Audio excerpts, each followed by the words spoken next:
This time Stark, and in the last video of this Tudor series, we will be looking at the last years of Elizabeth I's reign. So first of all, we will look at the political situation in the country. As Elizabeth's government had been broadly effective throughout her reign, yet by the 1590s, royal authority has started to dwindle. Now in 1588, the Earl of Leicester had died. And although his death was only mourned by the Queen, it did force Elizabeth into making further appointments, and this further appointment took place in the form of Robert Devereux, who was the Earl of Essex. Now his dad, Walter Devereux, had died of dysentery in 1576, and Leicester had married the widow, the Countess of Essex, in 1578. So this meant that Leicester became the stepdad of the Earl of Essex and his godfather. So Essex would rise to prominence and would cause a number of problems when he launched the Essex coup in 1601. But the further deaths to Walsingham in 1590 and Christopher Hatton in 1591 further decreased the stability of court. By 1592, William Cecil also had very little influence as he was growing old. So this meant that there was factional rivalries between the Earl of Essex and then William Cecil's son, Robert Cecil. So this new generation of young courtiers meant that Elizabeth had become too old and out of touch, and this new generation looked forward to the accession of a king. Even so, English people were broadly loyal to the crown, and her initial political policies meant that the political situation of England overall was broadly a success. Next, let's look at the economic situation, as Elizabeth's years saw the rise of a capitalist system and the increase of trade. So this was brought about by the setting up of trading companies to rival the commercial domination of the Spanish, the Portuguese and the Dutch, even though it wasn't as sophisticated as these systems.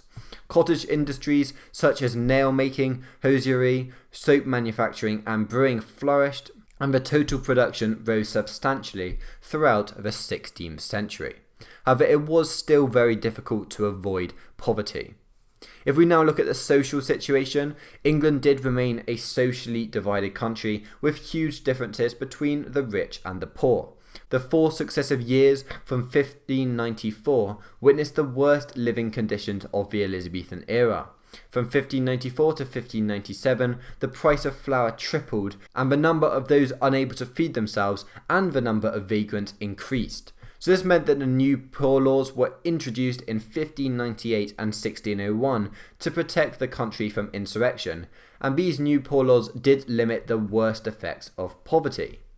Then if we finally look at the religious situation, as the religious situation of England was largely considered a success. So the extent of Catholicism had virtually disappeared, and the majority of Catholics supported the Queen rather than the Pope's bull of excommunication.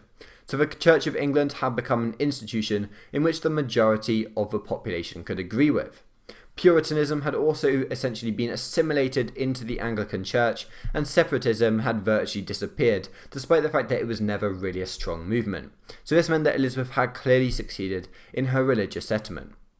Now finally, we just need to look at the death of Elizabeth I, as in 1602, at the age of 68, Lord Hunsdon, one of the Queen's relations, suggested that she should not ride between Hampton Court and Nonsuch Palace. But although the Queen dismissed him for these comments and declared to the French ambassador that "I think not to die so soon, and am not as old as they think," the signs were growing stronger. So her eyesight was becoming weaker, and she was growing ever more forgetful. So this meant that at the start of 1603, she declared to Sir Robert Cecil that she was not well. Then on the 23rd of March 1603, the Archbishop of Canterbury was summoned to her deathbed, and the Queen lost consciousness soon after. As soon as Sir Robert Cecil heard the news, he galloped up to Edinburgh to tell James VI of Scotland, the new king, the news. So the councillors had asked her if she accepted James VI of Scotland, yet she was unable to speak and instead made a gesture to her head. So he took this as consent that she accepted the new king. So thank you for watching this video. This was the last one in our Tudor series. Hopefully you've enjoyed these videos and hopefully they've been helpful. So thank you and see you soon. Bye.